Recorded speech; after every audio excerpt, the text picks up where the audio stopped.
Hello, this is Brian Hardin with New Ways to Evolve, Change, and Challenge Yourself. And today I have a special guest named Jimmi Bradbury.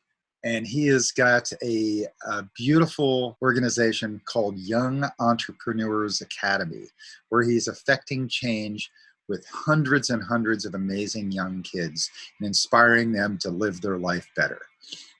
His motto is live life and imagine. He says, there is a better way to live the life you imagine. So here we go. Here's Jimmi Bradbury. Thank you so much, Brian, for having me. I first of all want to start by just acknowledging you for the fantastic work that you've done. Like when I done the research on you and seeing the great work that you've done for, the luminaries in my life, Deepak Chopra and Quincy Jones, like those people in my life growing up have just been so inspirational for me. So I want to acknowledge, first of all, the great work that you've done. And I'm so proud to be here today with you. So a little bit about me. I grew up in Ireland. I was born in Dublin, and I went to school in Ireland and then went to college and graduated from college. And it was the 80s and there wasn't very much work around in the 80s. So I went to the UK, which is obviously, people will be very familiar that the UK is right beside Ireland. And I eventually got a job down in London working in an architectural engineering surveying, because that's my background. And I worked down there in London for 10 years. And after my initial period, I got an opportunity to work with the company in Hong Kong and then in Manila in the Philippines. And I worked there for 3 years and on big projects in Asia, which was fantastic for me in terms of just working on mega projects. And also just being part of a completely different culture, the Asian culture that I had never really been familiar with when I was growing up in Ireland. After 3 years, then I got posted up to Los Angeles and worked there for 2 years in Los Angeles and had the great fortune to live in Santa Monica and also work in that area. So beautiful place and a great location, Los Angeles, as we all know. 2 years after that, then we won a big project out in New York, and it was a big client, but we didn't have any capability on the ground in New York City, in Manhattan. So they asked me if I'd go out and open an office for them in New York, and I did that around that for 2 years, and that was a fantastic experience, just seeing the juxtaposition between California and New York, and it was just that was a great experience as well. I then kind of on the last part of the corporate story, because that had been really the first 20-25 years of my life, I got called back to London to head up our international business. So it's a multidisciplinary practice. At that time we were about 800, maybe 700 people, and I came back in 2001 to set up our international business big time, and grew that to about 2007 to about 2,000 people. And it was at that time then we, as a board, I was on the main board then, we decided to float it on the stock market in London. And it was just before the GFC, so the timing was absolutely perfect. And then immediately we had external shareholders and we had the funds to then really be able to do a lot of M&A, mergers and acquisition work, which is what I headed up internationally for 4 years. Then in 2011, much to my father's disappointment, I'm not sure he's ever forgiven me for this, I walked into our CEO and handed in my resignation. So it took time stepping down from the main board, and eventually, I came out of the corporate world, which was at the back end of 2011. Main reason was because I believed in my life. There were things I really wanted to do. I wasn't quite sure what they were, but now I'm actually doing them in 2020. But I knew I couldn't do them in that corporate environment, working in a company, doing the 9 to 5, and everything that goes with working in that kind of corporate world where you're trading your time for the dollar. Yeah, it's great from the benefits, it's great from, the salary and all the benefits that come with it. But for me, there was something more I wanted to do. So I left the corporate world, and had a few of my own businesses. I had a restaurant and live music bar. I had a publication.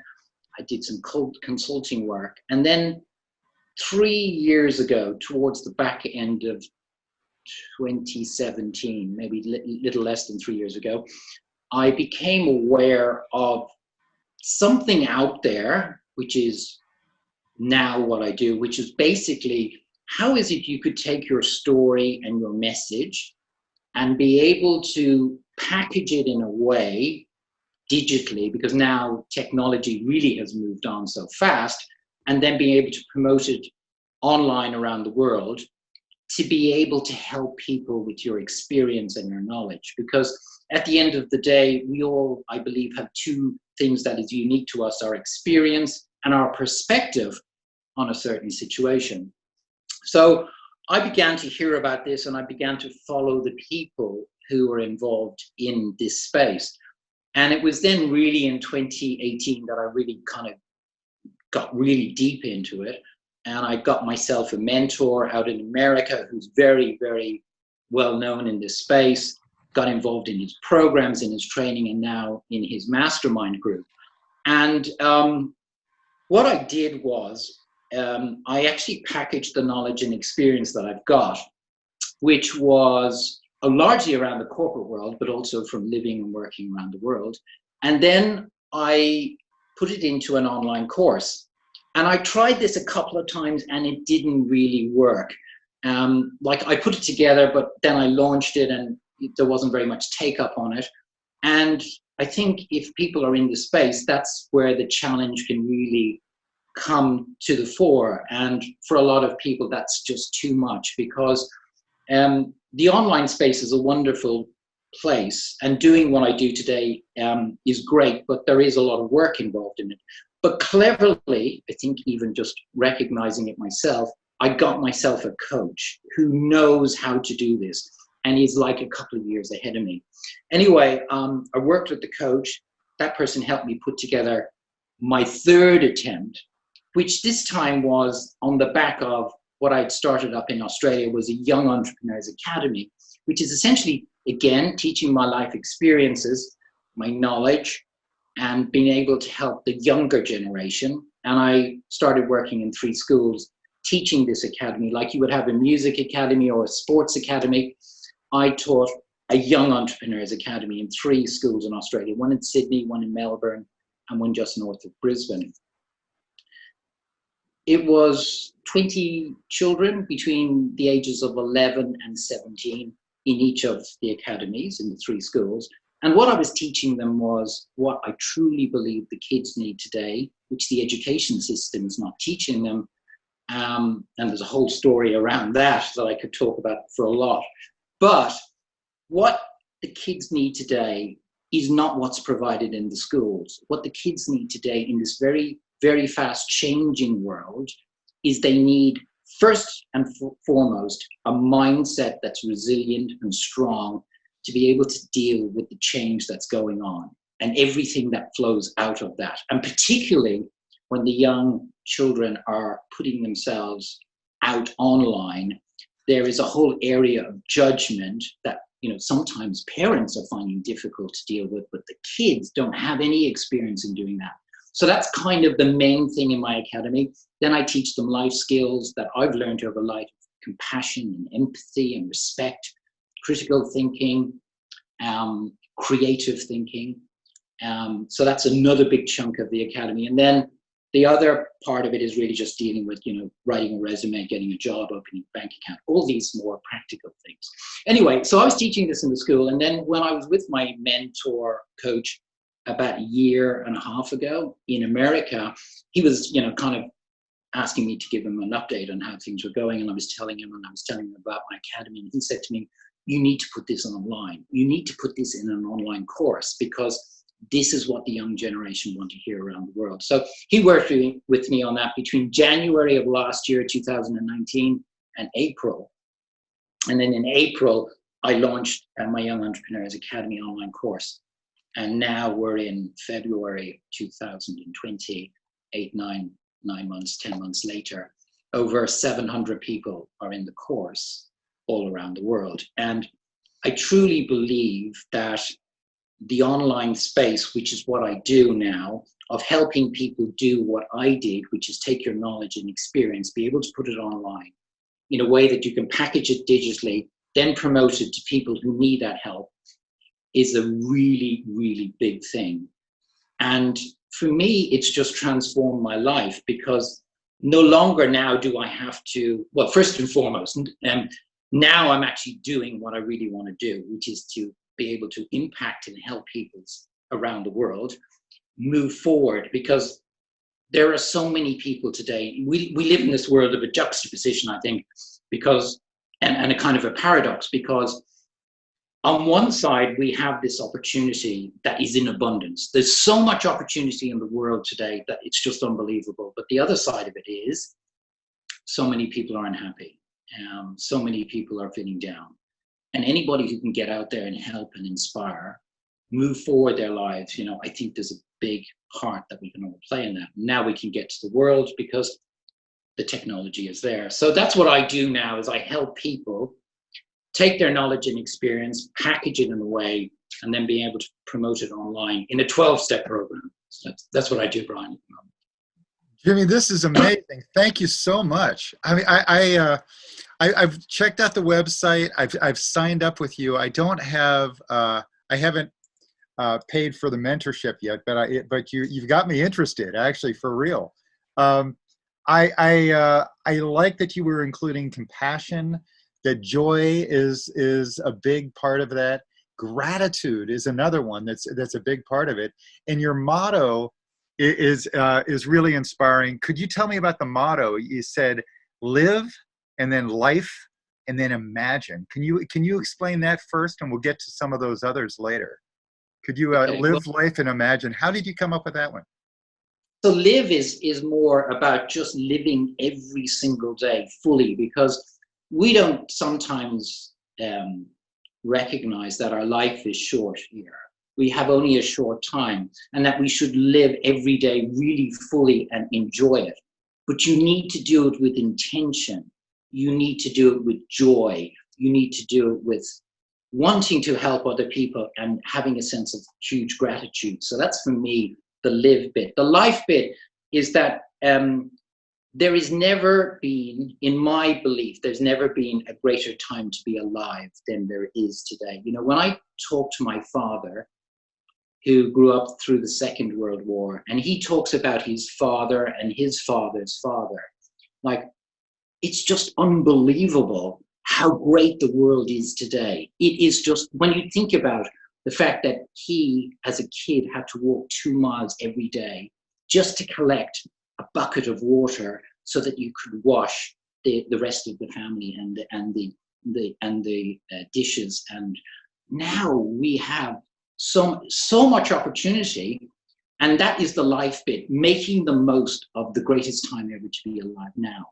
The imagination bit is really going back to the kids more so, because we have these senses of our smell, our touch, our taste, our vision, our hearing, but we as human beings have these different more creative faculties that no other species has. One of them is imagination. But what happens is that we use our imagination in the wrong way. We think about things that will go wrong, as opposed to using our imagination to think about the great things that we can do today.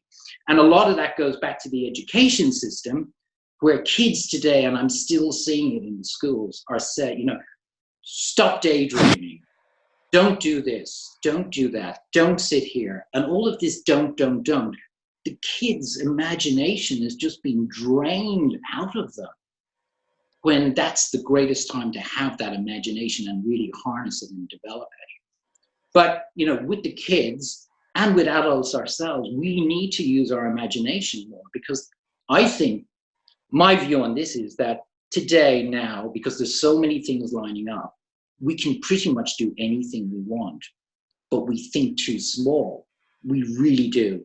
And if we use our imagination and set our ambitions high enough, have intentions of how we live each day, we can really have a most fantastic life. So that's that live, life, imagination. That's fantastic. I actually love the word imagination or imagine. I actually can have in some of my talks broken that down to three different pieces. I, me, magi or magic. The Yeah. magic that comes from me comes and it physically manifests as a nation or my physical manifestation. So your imagination is the magic that turns into a physical thing. So whatever you imagine, whatever you envision, but you've got to do that with some principles. I'm not sure if you have any principles behind the imagination that you'd like to include. Is there anything with that strikes you? Visualization is a huge thing for me, huge thing. Just to visualize where it is I want to be in a year's time. How many people's lives do I want to impact through my Young Entrepreneurs Academy? How many people do I want to help and get online and be able to share their knowledge and experience? For me, visualization is huge. And then being able to have an ability to step into that. Because I think visualization is a very underrated thing. Not enough people do it. And I think if you do that and set intentions, it can be a really powerful thing. So, that's one big principle I have. How does the intention work with the imagination? Could you explain that a little bit? Okay, so the intentions are, if you set your imagination to wanting to be somebody or helping somebody or some people into the future, if you wake up each day, first of all, with gratitude, but then sit down and with intentions, set yourself goals on how it is you can move forward in that day towards that place that you want to get to at the end of the year. And using your imagination in how it is you can get there. These are the things I need to do today. So today, for example, one of my big intentions was, how is it I'm going to be able to help Brian and give him real value in this interview?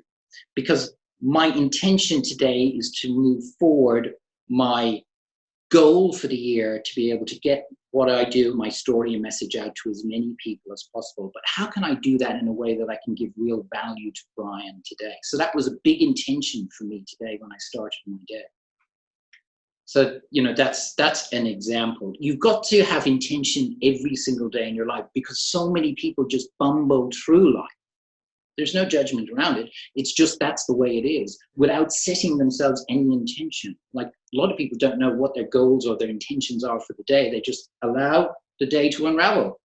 And that's okay. But if you really want to do great things and you want to get to where it is, you can get to, then you have to have intentions in your day.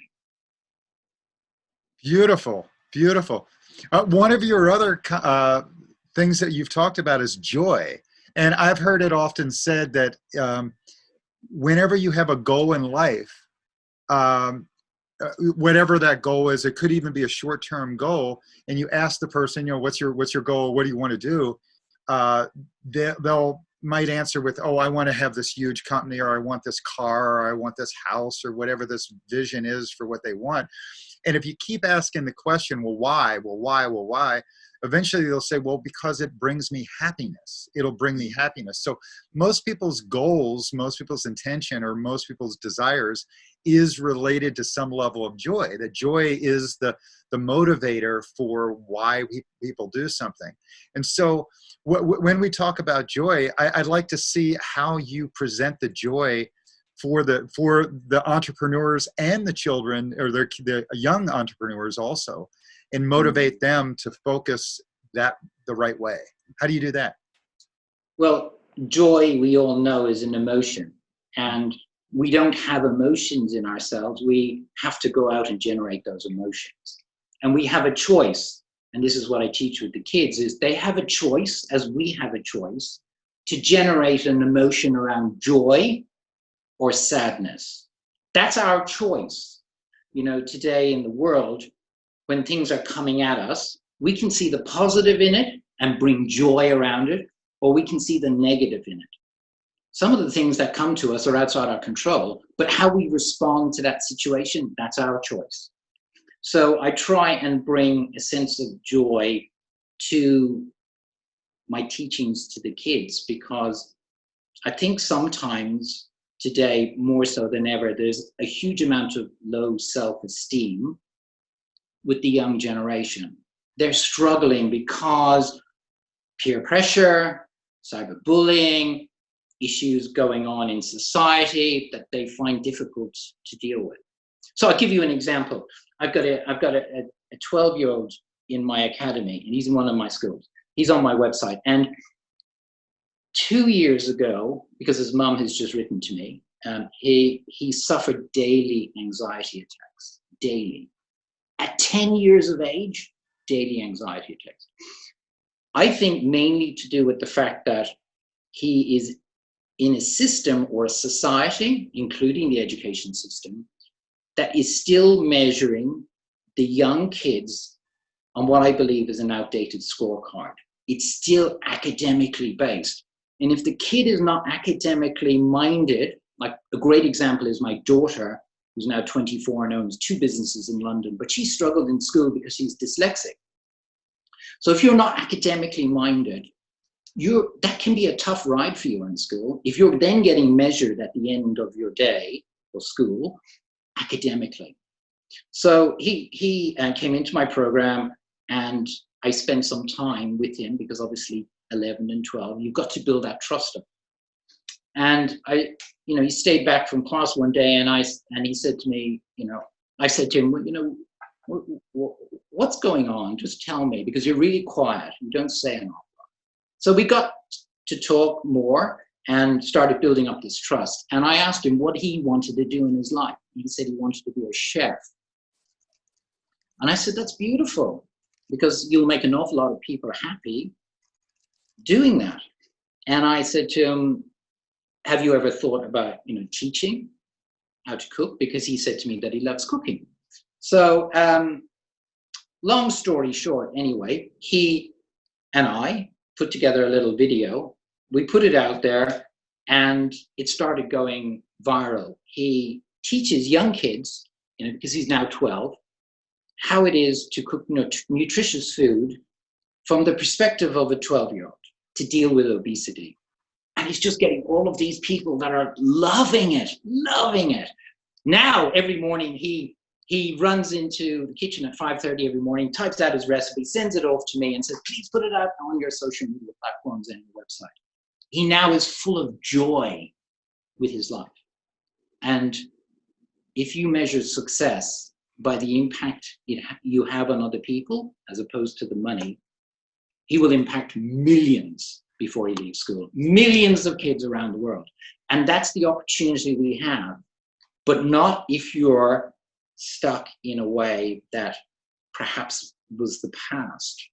I think today we have a generation that's moving through that are very different to any generation. And you have to come down to their level, and you have to understand their mindset. You have to bring joy into their life, because they need that so much today. And one thing is absolutely certain: you will not bring joy to them by buying your way into them, by giving them the money, by giving them the big car, by giving them the big holiday. No, you'll bring joy into them by actually coming down to their level and really understanding what makes them happy. Because if they can live a life, if they can lean into who they really are as individuals, as opposed to what other people expect of them, they will be happy and fulfilled in their life. And that's where we need to get to with, I think, not just the young generation, but everybody. If you can lean into who it is, if we can lean into who we really are and what we love doing in life, then we can really, truly be happy. Oh yeah, it's really time and attention that everybody craves. Your time, they don't care about your money, or they care about the connection. And what you said earlier, I remember an Albert Einstein quote. He says that everybody's a genius, but if you judge a fish by its ability to climb a tree, it will live its whole life believing that it is stupid. And this is what you've enabled that young guy to find his passion and find his motivation and so on. And that's brought him a level of respect for himself, which brings me to the next question I have for you, which is respect is one of your principles that you have. And I find that if you love yourself, you can then love others, and you can do. So if you don't love yourself and don't respect yourself, that's part of the root of the problem. So do you have anything to say about respect? At the end of the day, we all have our good sides to us and our bad sides. But I think what we need to do less of today is judge other people. Because we all come from different directions in life. We've all got issues going on in our lives. But one of the most fundamental things you can do to a fellow human being is show them respect. Because sometimes we actually don't know what's gone on in their life. It could have been in a childhood situation or whatever. And you need to show them respect. Because I think if you show people respect, you more than likely will get that back from that person, but you will also feel good in yourself. Even if it feels difficult at the time, because maybe the person hurt you or they said something, just show them respect. Just show them, acknowledge them, show them respect. Yeah. So Jesus said, "Don't judge," and yet we've spent 2,000 years of us all judging ourselves and judging others, and it's easier to drag someone down to your level than it is to raise yourself up and to become a better person and a bigger person. And this is obviously common with youth. I mean, all the kids learn how to pick on each other and to drag other people down. And so it's really that judgment that when it goes back to joy. So when we judge ourselves or we judge others, it brings misery. And it might initially bring misery to the other person because you're judging them. But eventually it'll come back, because every action is an equal and opposite reaction. You'll get that back at some point, and then you'll get slammed with it again. So I find that part of that honesty, which is another one of your principles, honesty, is really what I want to go to now, is being honest with yourself. When you call someone else fat or ugly or stupid, quite often it's within yourself. That's the principle I've heard. So do you have anything to say about honesty and love, self-love with that? I think when we go through life, we all have, as I say, we all have our good parts and we all have our challenging parts. But I think if you're honest and open with people and truly show who you are, like one of the great things I've learned about this journey is the whole area of vulnerability. Because I think if you are vulnerable and honest with people, I think people connect with you easier, as opposed to letting that ego take over, where you're just kind of bragging about yourself and your achievements just to impress somebody. Because the reality of it is a lot of people are not in that space and they can't relate to it. Most people feel vulnerable, and if you can relate to that vulnerability that's in them, that weakness, with a sense of honesty, they will make a connection with you. Because they can relate to that space, because they've either been there or they're there at the moment. And if they're there at the moment and you can relate to that and you can show them how it is you've been there and you've got to where you are now, that's what they want from you. And that's what I do in my program.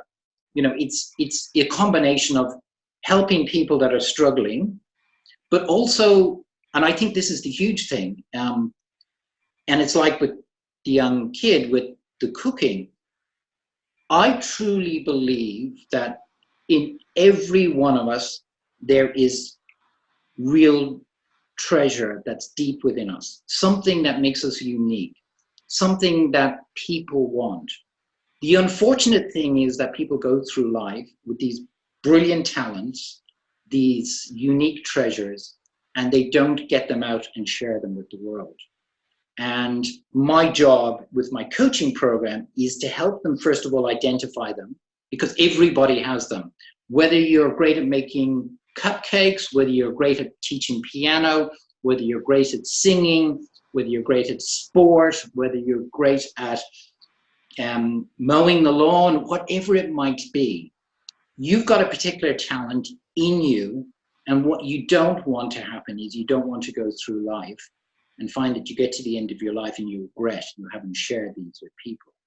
Because the powerful thing today is that, and this is what I love doing with my coaching clients, is being able to get in, find those things that they really are passionate about, that they really feel they've got something to give to people, helping them unlock that, helping them put together a purpose around that, then being able to help them package that in a way that they can get it online, and then being able to promote it to the world.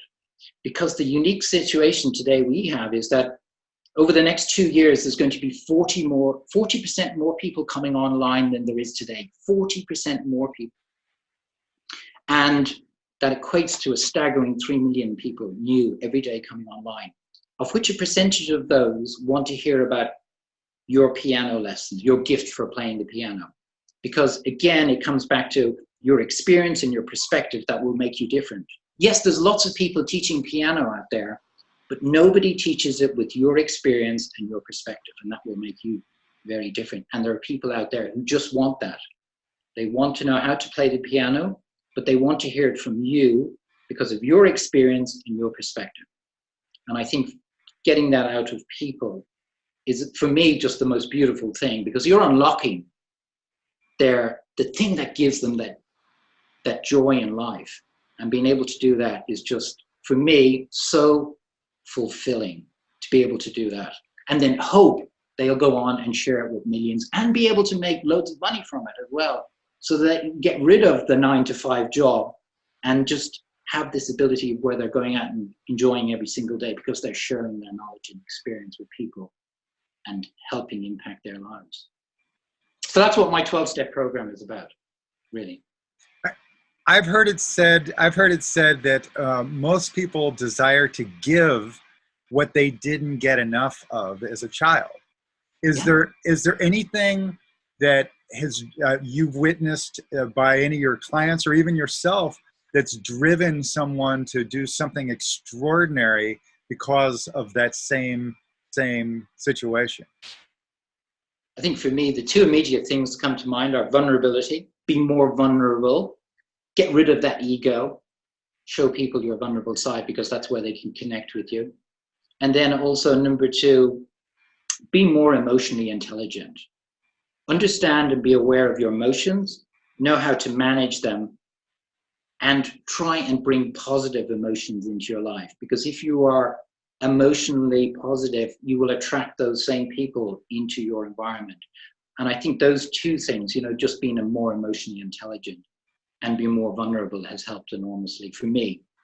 They are common with others as well. There's other things that, my clients are, coming to the fore with that, I'm just so honored to be part of. And I think we've all got these things that we can bring out of us, but sometimes we just don't do it. And just helping people to do it is just a great thing for me. I'm glad you mentioned emotional intelligence because to me, that is the feeling that you have, the feelings. So when we were talking about manifestation earlier, most people say, well, just think it and it'll come. Well, it really doesn't come unless you have that other component, which is that emotional intelligence. You have to feel it. And there's plenty of people talking these days about not only have a clear vision on what you want, that clear imagination of what you want and be precise about it, but also get the feeling as if you already have it. Like if I want, the new car, if that's all that I want is a physical thing, a new car, well, what's the feeling the car is going to bring you? What's that feeling that you really desire? It's really the feeling you desire. So once you change to have the feeling that the new car is going to bring you right now, what happens is it changes your ability to attract positive energy. And so you immediately have the feeling, you walk taller, more proud, you talk better, you feel better, you're happier, and suddenly it attracts the money to be able to afford the car. And at some point you realize, I don't even need the car.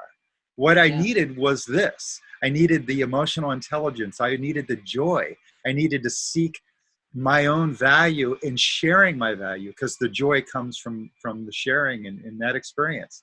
So is there, I mean, I really, that ties into the next thing that I really wanted to ask, which was gratitude. Is there a bridge between that and gratitude that you have for one of your principles? Well, for me, the number one thing when I get out of bed every morning is just be grateful for the day, grateful for being alive, grateful for having sheets on your bed. Because I realize, having lived in places like Manila for 2 years, where when you get to see 20 million people, of which maybe 50% of that 10 million people are on these dumpster heaps, looking for the tiny piece of food in this waste pile and living in them, and you realize that you've got sheets on your bed, be grateful for that. Be grateful for it. So just showing the gratitude. I think a lot of the gratitude connection is with the emotions. You were talking about emotions. For me, there's about three parts to it. There's being aware of your emotions, just being aware of them. A lot of people are not necessarily aware. You need to be aware of your emotions. You need to then be emotionally intelligent, so intelligent about how you use those emotions. And then, like anything in life, being able to exercise and manage them. Knowing when your emotions get triggered. Because for me, emotions are different to feelings. Emotions are a sudden impulse that gets triggered. I'm joyful.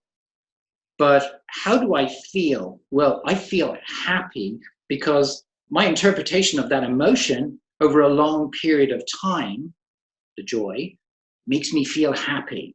So I'm constantly wanting to feel in a certain way related to my emotions. But if my emotions are, I fear something, there's a good chance I'll be pretty sad all of the time. But we have that choice, and being aware, being intelligent about them and managing them is really important. But underlying all of that is the gratitude part. When you're grateful for what it is you've got, and you've seen firsthand in places like Manila and Mumbai in India, people living, truly millions of people living on $1 a day, families living on $1 a day and being really happy. You just think to yourself, how grateful am I for what I've got today? And I think that for me has been a huge thing in my life, to see that. Yeah. So that's why I'm truly grateful for what I've got every day, because I've seen the other side. So part of what you just talked about was also getting to another principle, which is commitment. That you spoke about the awareness, the intellect, and then managing that. So it's the managing is really the commitment. Do you have any suggestions on how you can commit to changing to create new habits for yourself, so you really embody all these principles? Well, commitment is like anything, whether it's a relationship, business, or personal.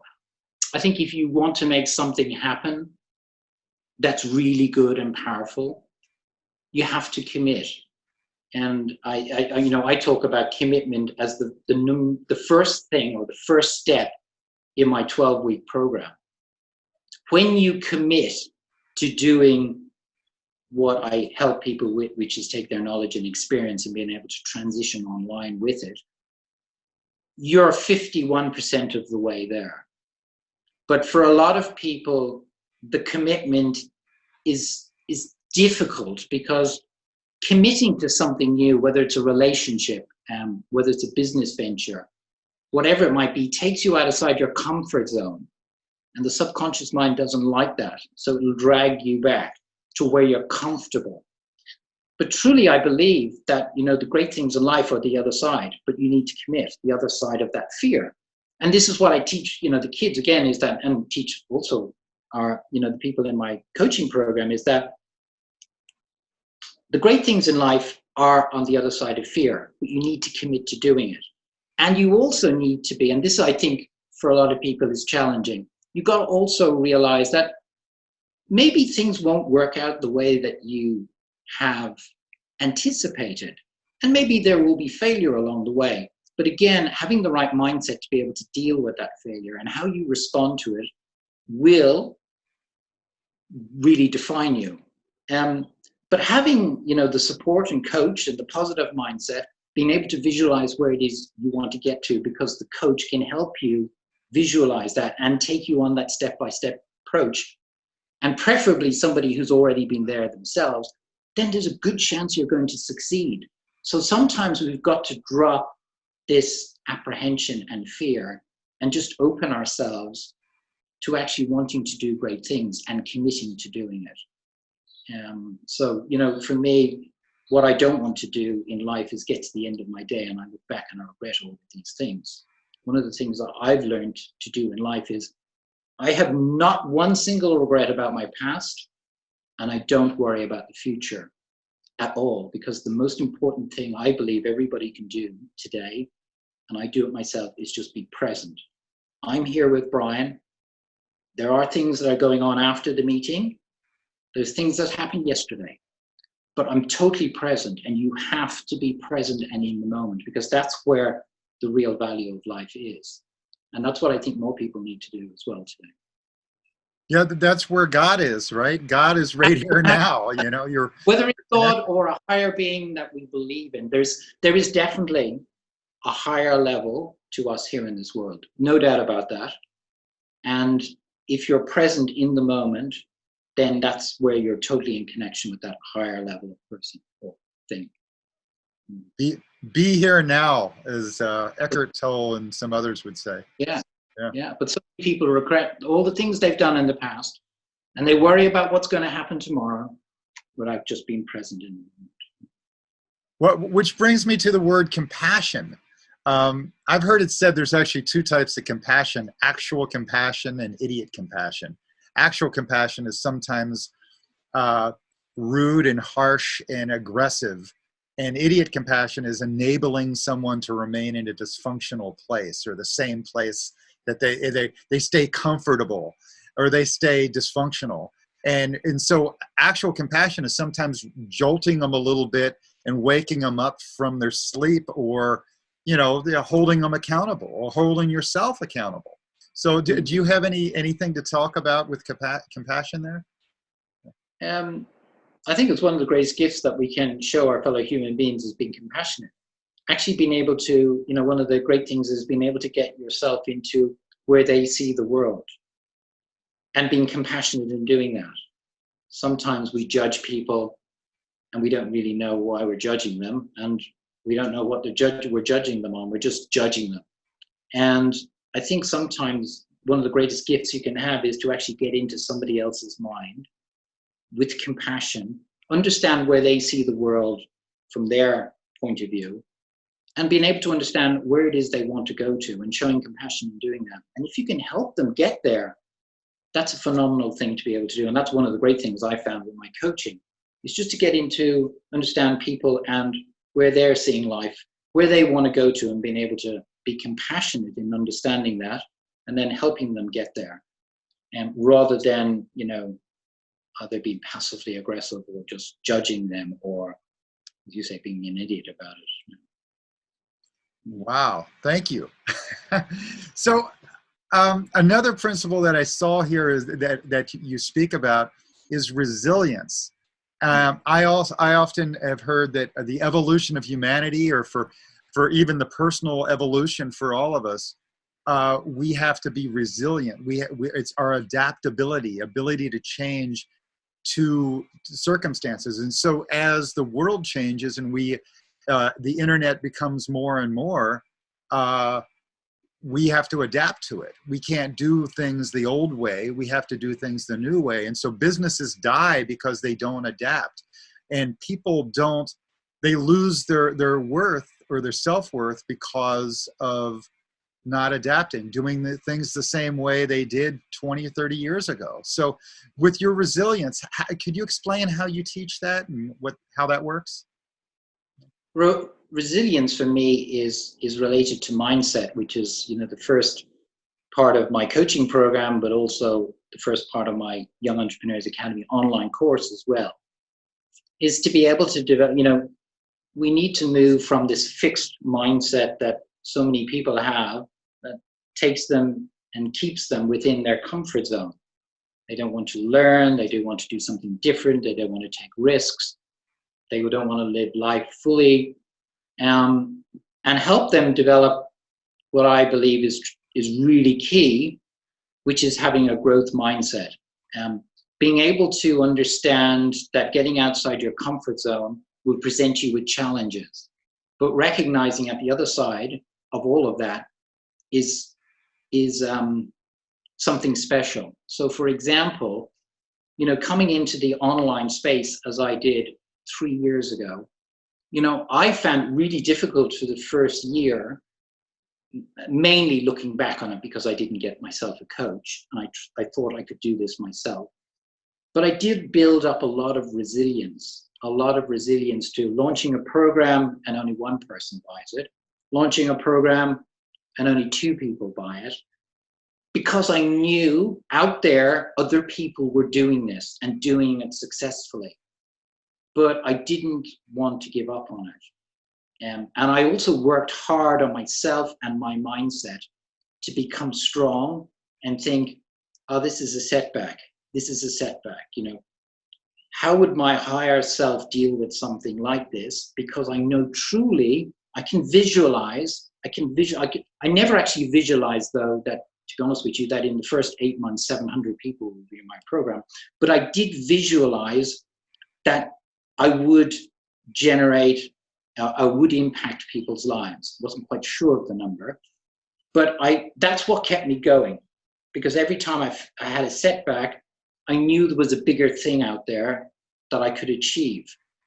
And it was building that resilience, learning the new skills. So I'm learning, developing new skills, going through the training, going through doing it and learning how to do it and getting knocked back, learning how to, and seeing the knockback not as failure, but as a lesson in how I can do it differently and better next time. So yes, I might get knocked back 1 step, but I was committed to moving forward, and I'd move forward 2 steps. And that was the resilience. And the resilience, also is around the fact that, at the end of the day, I truly believe with the challenges that we get in life, our resilience and our purpose is defined by how we respond to them. And we can choose to negatively, we can choose to give up.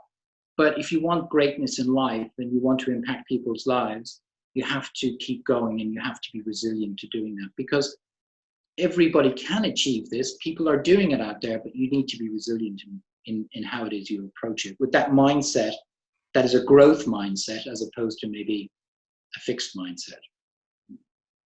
I've heard it said that life is like a cha-cha, 2 steps forward, 1 step back, 2 steps forward, 1 step back. And that's how most of us go through life. It's like when you're going to fall, try to fall forward and keep facing up and get up and keep going again. I think Walt Disney went bankrupt 30 times before and with still the same dream in his head, and kept going with it until he finally created, his empire. Well, Disney. That's right. Yeah. Yes, absolutely. Absolutely. Yeah. So what was the key for you to take it from your levels of only getting out to a couple people to turning into 700 people that you're able to help? Because that's your purpose. I mean, your information didn't change, but your approach changed. How did that all work out for you? A couple of main things. One is in myself believing it in my mind and developing that mindset we've just talked about, that I could do it. And then secondly was actually getting somebody who's already done it before to show me how to do it. So a coach to help me get to where I want to get to. And now, and I'm not bragging on this because I truly, truly believe this. With the time left in my life, I can get 1 million people through my Young Entrepreneurs Academy. because there's tens of millions of kids out there who need this help. And that's the thing. It's not about my academy. It's about what everybody can do. We can impact thousands and millions of lives, impact their lives and move forward. And yes, it's great to get paid to do that. And you need to get paid because you need to be able to use that money to invest. In my case, I give it all back to children's charities around the world so that they can be set up to educate children in less developed countries. But we can impact significant amounts of people today with the talents that are within us. And being able to do that now is just a phenomenal thing that we can all do. So, I just love the space that I'm in at the moment. Love it. And knowing that we all can do this if you have the right mindset, if you get somebody to help you. Those are probably the two key things in answering your question. And just truly believing in yourself, believing in your own abilities to work things out, and having somebody to be able to help you. I think those would, for me, the two key things. But yeah.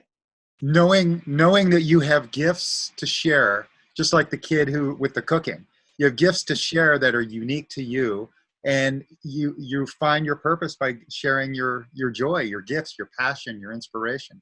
So, hey, could you tell me, with your Young Entrepreneurs Academy, you have a 12-day challenge that you offered for free back in August. Could you explain that to us? Was that one of those keys that also helped by you helping others? Did that unlock some of that?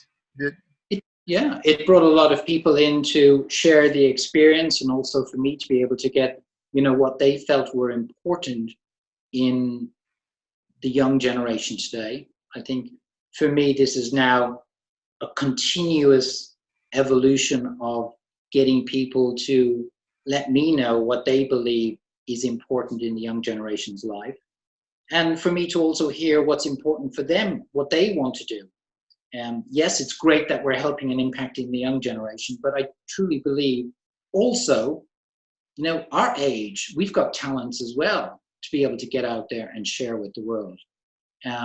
But that specific one in August was about the Young Entrepreneurs Academy. Like, I do similar ones with my coaching program as well, because it's really important to hear what it is people want to do with their lives, as opposed to just kind of going through life with these great talents and not being able to share them with the world. I know we've only got you for about another 7 or 8 minutes. Is there anything that that we haven't yet touched on that you'd love to touch on? And is there some way of wrapping this up and including sharing some of your connections and your inspiration for the future? Do you have anything to say?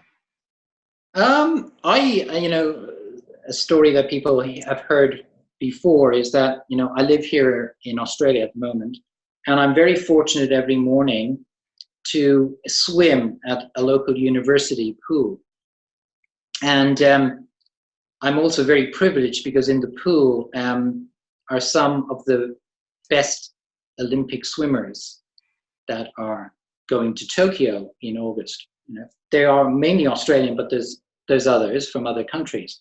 And I'm very friendly with the Australian swimming coach. But I think for me, they epitomize the fact that when I talk to them is that they believe that they've got talents. They've got talent. They have got talent.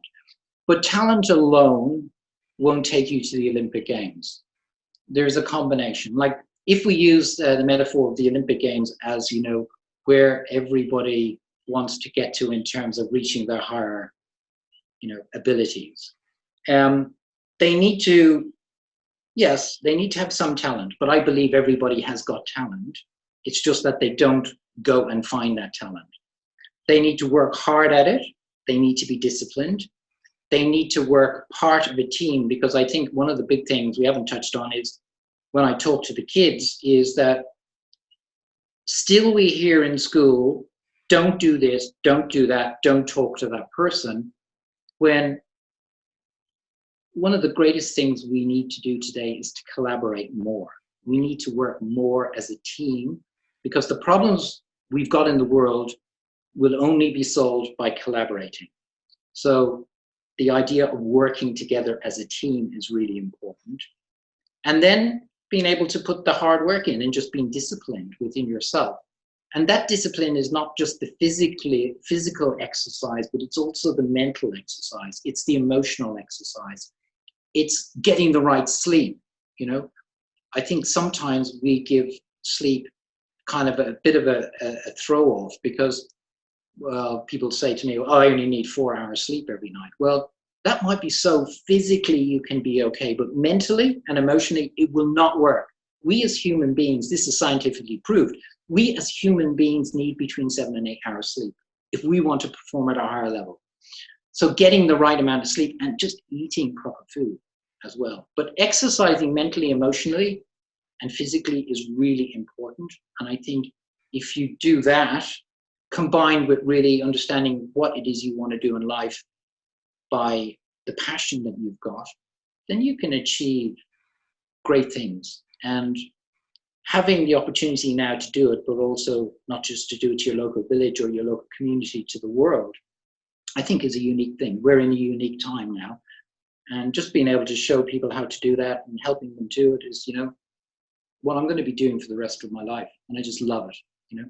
So going back to the corporate world, I enjoyed the corporate world. I enjoyed it, but this is so different. It's just phenomenal. And I'm really happy and fulfilled about it. Wow. Well, thank you so much, Jimmy. Is there any contact information that we have that we should find out more about your program, sign up for anything coming up in the future? Is there anything that you have to share? Yeah, on my website, so that's jimmybradbury.com. So that's Jimmy, spelled slightly differently, Jimmi, Bradbury.com. And I'm on the social media platforms, which is at Jimmi Bradbury.